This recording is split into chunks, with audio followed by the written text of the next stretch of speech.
All right, welcome to the Black Belt Blueprint program. Now, this program was designed to help people understand where they are and which strength and mobility protocols are going to be best suited to them to see progress. So instead of guessing and trying things that you see on the internet and they might be too easy or too hard for you, this program is going to help meet you where you are to take all the guesswork out. So all of these programs, white through to black, have been based on a set of standards that I have developed over the past, I'm going to say about 7 or 8 years. So this is just to give us a bit of an idea of where you sit along the whole spectrum.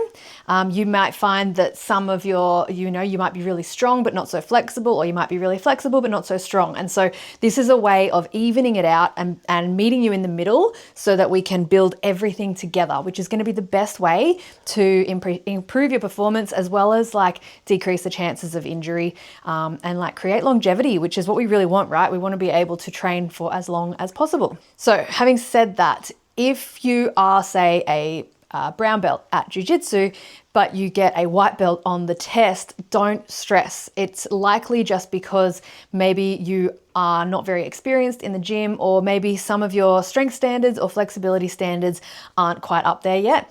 I do recommend starting on the program that the quiz suggests. You will make the best progress that way. So let's go through the list here. So first up, take the quiz.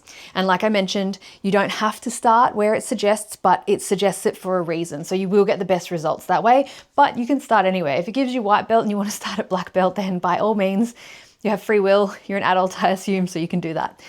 Having said that, different belts assume different skill levels and assume different strength standards. For instance, the ability to do a chin up.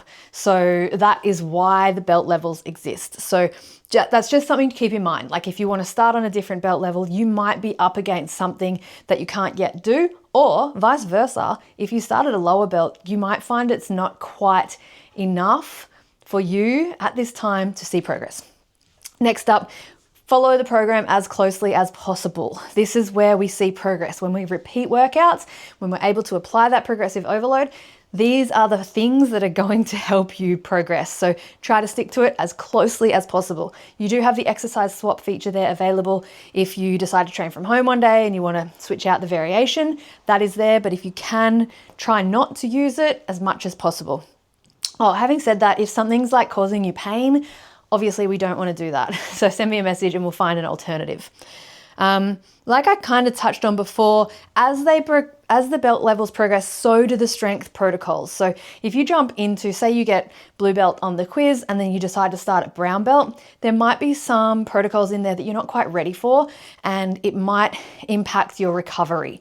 So if that's the case and you have done that, no dramas, just message me and we'll find a way like around it basically.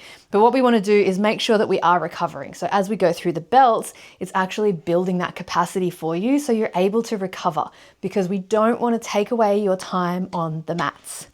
And finally, I program everything as a minimum effective dose. So every single exercise that you do serves a purpose, and we don't want to be doing exercises that aren't going to yield any results. So minimum effective dose is what we're after. Do the least to get the most. If you want more, there are mobility add-ons and stuff if you have time. But anyway, welcome to the program and stoked to have you. If you've got questions, my inbox is always open.